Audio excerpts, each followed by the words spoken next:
வணக்கம். சதீஷ். தக்லை படத்தோட அந்த இஷ்யூ பார்த்திருப்பீங்க. கனடா வெர்சஸ் தமிழ் அப்படின்னு போயிட்டு இருக்கு. சோ இத பத்தி நீங்க என்ன நினைக்கிறீங்க? இது வந்து முதல் முறை நடக்கிறதுல தமிழ் நடிகர்கள் பேசிய பழைய பேச்சுகள் வேற ஏதோ பேசிய பேச்சுகளை திருத்தி தங்களுடைய இருப்பை தக்க வைப்பதற்காக சில ப்ரோ கனடா ஆக்டிவிஸ்ட் எல்லாம் வந்து அது ஒரு இஷ்யூ ஆகி மன்னிப்பு கேட்கறது ஒரு வழக்கமா வச்சிருக்காங்க. கடந்த காலத்துல ரஜினிகாந்த், சத்யராஜ் போன்றவங்க எல்லாம் இந்த நெருக்கடி கொடுத்தாங்க. இப்பவும் கமலை வந்து இந்த ஒரு பேச்சை எடுத்துட்டு அந்த ஒரு நெருக்கடி கொடுக்க பண்ணிக்கிறாங்க. பட் கமல் ஹாசன் வந்து கான்பிடண்டா போல்டா நிக்கிறாரு. நீங்க தடை பண்ணா பண்ணிட்டு போங்க, எனக்கு பிரச்சனை இல்லை, நான் இதுக்கெல்லாம் மன்னிப்பு கேட்க மாட்டேன்.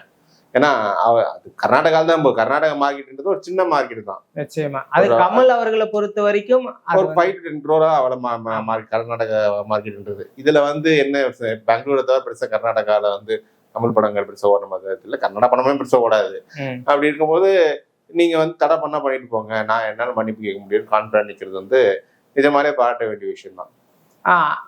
இதையெல்லாம் இருக்க தென்னிந்திய நடிகர் சங்கம் வந்து சொல்லியிருக்காங்க, கமல் வந்து ஒரு பேன் இண்டியன் ஆக்டரா இருக்கும்போது அவர் மீது இருக்கக்கூடிய இந்த பிம்பத்தை வந்து ஒடுக்கணும்ன்றதுக்காக பிஜேபி செய்யக்கூடிய வேலைகளாகவும் நிச்சயமா அப்படிதான் தெரியுது. என்னன்னா இப்ப இந்த இயர் ஸ்டார்டிங்ல இந்த டீலிமிட்டேஷன் இஷ்யூல முதலமைச்சர் ஸ்டாலின் வந்து கர்நாடகா, தெலுங்கானா, கேரளா போன்ற மாநிலங்கள் எல்லாமே ஒருங்கிணைச்சு, தென்னிந்திய மாநிலம் ஒருங்கிணைச்சு ஒரு இங்க மீட்டிங் நடத்தியிருந்தாரு. இது டீலிமிட்டேஷனுக்கு எதிராக நமக்கு உறுதியா குரல் கொடுக்கணும் அப்படின்னு ஒரு ஸ்டாண்ட் எடுத்திருந்தாரு. ஆனா டீலிமிட்டேஷனுக்கு எதிராக நம்ம ஒரு உறுதியான ஒரு ஸ்டாண்ட் எடுக்கணும், ஒற்றுமையான இருக்கணும் அப்படின்ற ஒரு நிலைப்பாடு எடுத்தாரு.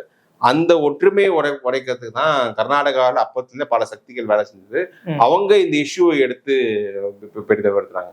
இதுல வந்து இன்னும் நீங்க பாத்தீங்கன்னா அந்த பேச்சை முழுசா பேசினாலே அதுல வந்து கமல் மேல எந்த தப்பு இல்லைன்னு தெரியும். அவர் வந்து கன்னடத்தின் சூப்பர் ஸ்டார் திரு ராஜ்குமார் அவர்கள் அந்த குடும்பம் தன் மீது எவ்வளவு அன்பாக பாசமாக இருந்தது. சிவராஜ்குமார் அப்ப இருக்கும்போது அவரை வந்து அந்த பாசத்தை வெளிப்படுத்தும் போது எங்கள் மொழியில வந்து உங்கள் மொழி அப்படின்னு ஒரு கேஷுவலா லைன் சொன்னாரு. இதுக்கு நீங்க வந்து நீங்க ஒத்துக்கிறேன்னா அதே மாதிரி கேஷுவலா வந்து கமல் சொல்ற தப்பு கன்னட மொழி தமிழ் மொழியில் வந்து இல்லை, நாங்க எங்க சுயம் நாங்க முடிச்ச வந்த மொழி அப்படின்ட்டு அவங்க சொல்லலாம். ஆனால் நீங்கள் வந்து படத்தை பேன் பண்றதுன்றது எந்த விதத்துல பேன் பண்ணி மன்னிப்பு கேட்கணும்னு சொல்றது எந்த மாதிரி ஒரு இது? எல்லாரும் எல்லா சமயம் கேட்ட சொல்ல மாட்டாங்க. அவர் வந்து ஒரு தகவல் சொல்றாரு, அது தப்புன்னு நீங்க ஒரு கன்ஸ்ட்ரக்டிவ் டிபேட் வச்சு நம்ம சொல்லலாம். ஆனா அவரோட தொழிலை பாதிக்கிற நீங்க படத்தை பேன் பண்ணு ஒரு மிரட்டல் தொழில செயல்படுறது வந்து ஒரு மோசமான செயல். இதுக்கு வந்து நிச்சயமா வந்து நீங்க பாஜக கர்நாடகா பாஜகவே இது விமர்சிச்சு சித்தராமையா பத்தி வாய் திறக்க மாட்டேங்கிறாரான்னு அந்த ஒரு துணியில ஒரு ட்வீட் போட்டிருந்தாங்க. தமிழ்நாடு பாஜக வாய் திறக்க மாட்டேங்குது, தமிழ்நாட்டு பாஜக ஆதரவாளர்கள் கமல்ஹாசனுக்கு ஒரு நஷ்டம் வரணும் அப்படின்றதுக்காக ஒரு வக்கர புத்தியில அவங்களும் வந்து ஒரு தமிழனுக்கு இப்படி ஒரு பிரச்சனை வருது, அவர் வந்து தமிழ் மொழி மூத்த மொழின்னு சொன்னதுக்காக இப்படி பிரச்சனை பண்றாங்கன்றதுக்காகவே இங்க தமிழ்நாட்டு பாஜகக்காரங்க கமல்ஹாசன் மீது ஒரு வன்மத்தை எழுதி வீசிட்டு. ஸோ அவங்க வந்து அதுல சிலர் வந்து கன்னட மசன் தமிழர் இஷ்யூ கொண்டு வரணும், அதுல அரசியல் லாபத்தை பார்க்கணுன்ற ஒரு நோக்கத்தை செயல்படுறாங்க. இதை தவிர திமுக காங்கிரஸ் கூட்டணி வெற்றி கூட்டணி, அது 3 தேர்தலில் ஜெயிச்சிட்டு இருக்கு. காங்கிரஸ் கட்சி தமிழ்நாட்டில் ஒரு வேலையும் செய்யாம 2019 8 MP இப்போ 9 MPன்ற மாதிரி ஜெயிச்சு கொடுத்த திமுக. ஸோ அதுக்கு அந்த ஒரு கெமிஸ்ட்ரியை பாதிக்கணும். திமுக காங்கிரஸ் இடையே ஒரு சில மனக்கசப்பு கொண்டு வரணும், ஒரு சில பிரச்சனையை கொண்டு வரணுன்ற நோக்கத்துல தான் சில செயல்படுறாங்க. அது நமக்கே தெரியுது யாரா இருக்குன்னு. அதுதான் இப்போ இவங்க சொல்லியிருக்காங்க. குறிப்பா மோடி அவர்களே வெளிநாடுகளுக்கு போனாலும் கூட தமிழ்ல இருக்கக்கூடிய சில விஷயங்களை முன்வைத்து பேசுவாரு. அதுல குறிப்பா தமிழ்நாட்டுக்கு வந்தா திருக்குறளை முன்வைத்து பேசுறதெல்லாம் பார்க்கும்போது மோடி அவர்கள் வந்து தமிழ் மீது இருக்கக்கூடிய அந்த ஆழத்தை புரிஞ்சு வச்சிருக்கிறாருன்னு தான் நம்ம பார்க்க முடியுது. ஸோ இதை வந்து பிஜேபியோட ஹையர் அபிஷியல்ஸ் நல்லா தெரிஞ்சுக்கிறாங்க. ஆனா தமிழ்நாட்டுல இருக்கக்கூடிய பாஜகவினருக்கு இதை பத்தின புரிதல் இல்லையோ? அவங்களுக்கு எதை பத்தி தான் புரிதல் இருக்கு. அவங்களுக்கு வந்து அவங்க வந்து இங்க ஒரு திட்டமே இல்லாம இங்க செயல்படுவாங்க. திமுக இவங்க வந்து இதுல ஒப்பீனியன் கிரியேட் பண்றது இங்க பிஜேபி இருக்க பிராமண ஆதரவாளர், பிராமண உறுப்பினர்கள் தான். அவங்க வந்து பெரியாரு எதிர்க்கு, திராவிடத்தை எதிர்க்குது. கமல் பெரியாரை ஆதரிகள், கமலை எதிர்க்கணும். கமல் கூட்டணியில போயிட்டு திமுக கூட்டணியில நீங்க ராஜ்யசபா வாங்கியிருக்காரு. ஆனா அவங்களால பாஜக ஒன்றும் சாதிக்க முடியலன்ற அந்த ஒரு வயிற்றுச்சல்ல சில பேர் வந்து ஒரு இந்த இந்த இந்த விஷம பிரச்சாரத்தை வந்து அவர் மீது எடுத்துட்டு இருக்காங்க. அவர் மீது தொடர்ந்து வன்ம பிரச்சனை செஞ்சுட்டு இருக்காங்க. கமல் வந்து ஆரம்பத்துல இருந்து தன் தந்தையார் காங்கிரஸ்ல இருந்தாரு, தன் உடம்புல காங்கிரஸ் ரத்தம், தன்னை ஒரு ப்ரோ காங்கிரஸ் பர்சனாக தான் தன்னை பொசிஷன் பண்ணியிருக்காரு. அதுவும் இவங்களுக்கு ஒரு பெரிய ஒரு கமல் மீது ஒரு அதிருப்தியை ஏற்படுத்திருக்கு. சரி, எலிட் பிராமணர்கள் கமல் பின்னால் இப்போ வாக்களிச்சது வந்து அவங்க பாஜக பெருசு பிடிக்கல. நீங்க வந்து எங்களை போட்டு போனோம், அங்க அவர் போட்டு போடுறீங்கன்னு அவங்க வந்து பாசிட்டிவா கமல் பின்னாடி தந்துருக்காங்க. பெரியார் இஷ்யூவை எடுத்துக்காம கமல் ஒரு மாற்றத்தை கொடுப்பாரு, கமல் பின்னாடி ப்ரோ கமலா போயிருக்காங்க.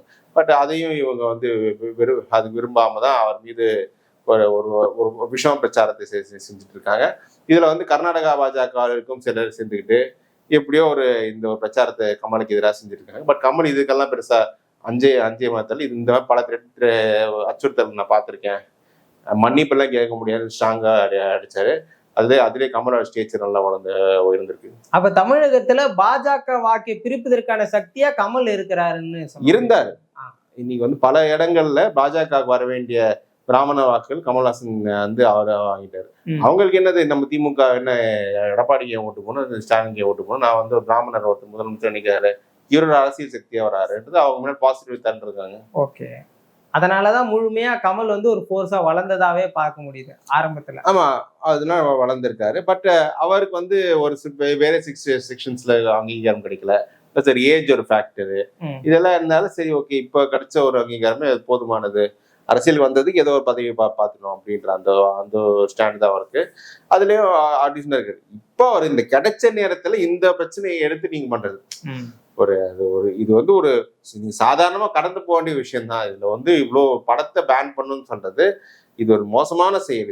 இதுக்கு வந்து நிச்சயமா கமல் எடுத்த ஸ்டாண்ட் வந்து பாராட்ட வேண்டிய ஸ்டேஷன். ஏன்னா கமல் இன்னைக்கு அது மன்னிப்பு கேட்டாருன்னு வச்சுக்கோங்க, அன்னைக்கு ஃபர்ஸ்ட் ரஜினி கேட்டதால அடுத்து சத்யராஜ் கிட்ட வந்தாங்க. சத்யராஜ் கிட்ட கேட்டதுலாம் அநியாயமான விஷயம். 2008 அவர் பேசிய பேச்சுக்கு 2017 பாகுபலி 2, அது பாகுபலி 1 அப்போ யாரும் கேட்கல, பாகுபலி 2 அப்போ வந்து கேட்கறாங்கன்னா அப்பன்னா எவ்வளோ நீங்க வந்து அவங்க இந்த ஒரு இஷ்யூல தமிழர் காரணம் பண்ணணும், நம்ம படத்தை வச்சு மாட்டினா மன்னிப்பு கேட்டுருவாங்க அப்படின்ற ஒரு தொழில் நீங்க செஞ்சிருக்கீங்க. அது கமல் பயப்படாம நான் நீங்க என்ன பண்ணீங்க, தடை செஞ்சுட்டு போங்க, என் படத்தை நான் பார்த்துக்கன்னு சொல்லிட்டு போல்ட் அடிக்கிறது வந்து பாராட்ட வேண்டிய விஷயம். நிச்சயமா. இதோட ஒட்டி கமலுடைய இதை வந்து வளர்ச்சியா பாக்குறீங்களா மக்கள் நீதி மையத்தை, இல்ல வந்து இல்ல அவர் அவ்வளவுதான் முடிஞ்சது அந்த மாதிரி? அது அவ்வளவுதான் முடிஞ்சது, மக்கள் நீதி மையம் தான். மேபி சட்டமன்ற தேர்தலில் எப்படி ஒரு 2-3 சீட்டு வாங்கலாம் திமுக அணியில, அவங்க அவர் எப்படி கேட்கறான்னு பொறுத்து இருக்கு. பட் கமல் அரசியல் வந்தது மக்கள் நீதி மையம் கமலுக்காக தொடங்கப்பட்ட கட்சி.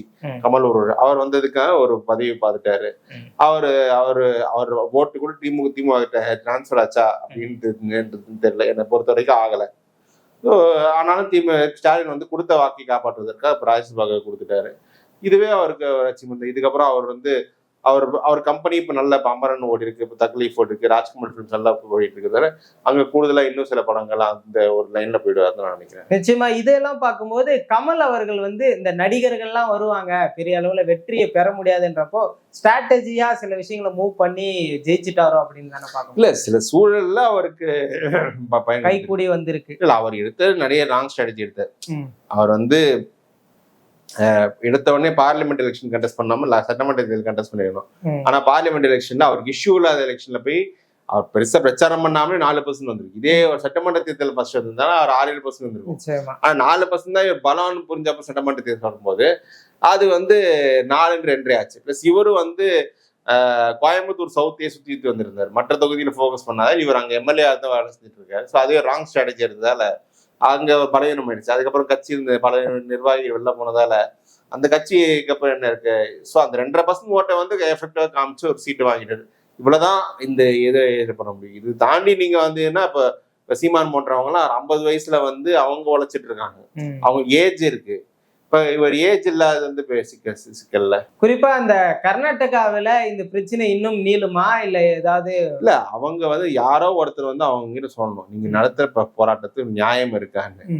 ஏன்னா இன்னைக்கு ஒரு கர்நாடகாவை சேர்ந்து ஒரு ஆராய்ச்சியாளர் அவர் என்ன சொல்றாரு, சமஸ்கிருதத்துல இருந்தா கன்னடமும் தமிழ் வந்திருக்கு அப்படின்னு சொல்றாரு. அப்ப சமஸ்கிருதம் என்ன வந்தது, கன்னடம் வந்ததுன்னு கர்நாடகால இருக்கிற ஒரு வார்த்தையும் சொல்லியிருக்காரு. அவர் வீட்டை போய் நீங்க முற்று போராட்டம் பண்ணல, அவர் மீது எந்த ஒரு கண்டனமும் தெரிவிக்கல. ஆனா நீங்க கமல் ஹாசன் நடிகனை வந்து நீங்க டார்கெட் பண்றது மூலியமாக நீங்க கன்னட தமிழன்ற ஒரு பிரச்சனையை வந்து நீங்க உள்ளுக்குள்ளே இருக்கிற பிரச்சனை மீண்டும் உயிர்ப்பிக்கிறீங்க.